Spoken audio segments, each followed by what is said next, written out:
The Kid Who Would Be King is written and directed by Joe Cornish, and it's sort of a modern update on the classic King Arthur story. It tells the story of a young boy called Alex. He's bullied in school, he's not the most popular kid, but as soon as he finds the magical sword Excalibur, the classic sword in the stone from the King Arthur stories, and he pulls out this sword from the stone, he embarks on this huge magical adventure with his friends to stop the evil witch Morgana from returning from the dead and taking over the world, basically.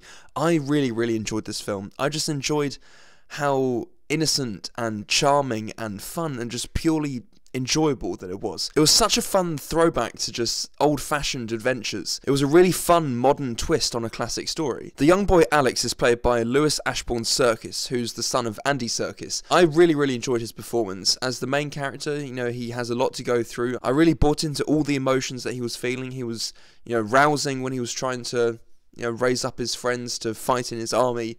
I really enjoyed his performance, and all of the performances, actually. You know, you can sometimes go very wrong with child performances, but in this film, they were all really good and really funny, and they all brought their own unique mannerisms to their characters. The action scenes are all very well directed and very exciting.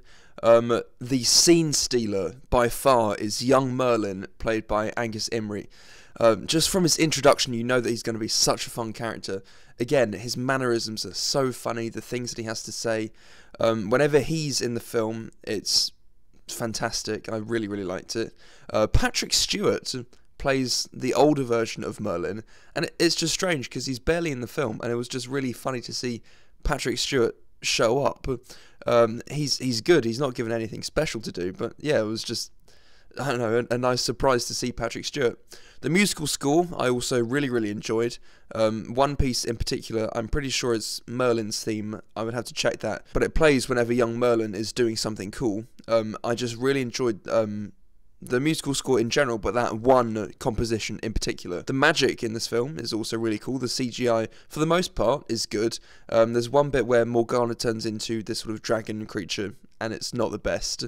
But for the most part, the CGI doesn't stand out as being bad at all. It just sort of adds to the excitement of the action sequences. The dialogue is a bit on the nose sometimes. You know, sometimes the kids are saying things that adults would say when they're trying to really sort of hammer home the film's major points.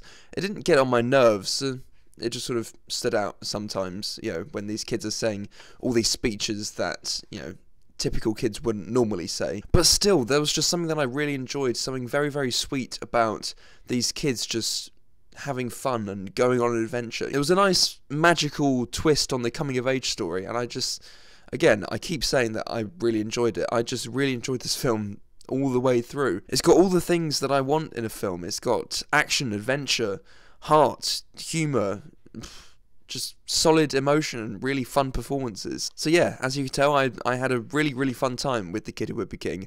I'm going to give it a B+. Not too many flaws with it. Dialogue's a bit on the nose sometimes. CGI's a bit iffy sometimes. Supporting characters aren't given too much depth. Rebecca Ferguson is basically given nothing to do as Morgana. Obviously the film's not going to be flawless, but I enjoyed myself so much that watching the film, I barely even registered these flaws. So yeah, I've said it before, I'll say it again, The Kid Who Would Be King is just a really fun throwback to old-fashioned adventure storytelling. It's sweet, funny, it's got all the things that I wanted to film. So those are my thoughts on The Kid Who Would Be King. Definitely check this one out. I really hope that it does make some money, because I would like to see more films like this, you know, modern spins on classic stories. So definitely check this one out, and if you've seen it, let me know what you thought. Like, comment, subscribe, whatever you want to do, and until the next time, goodbye.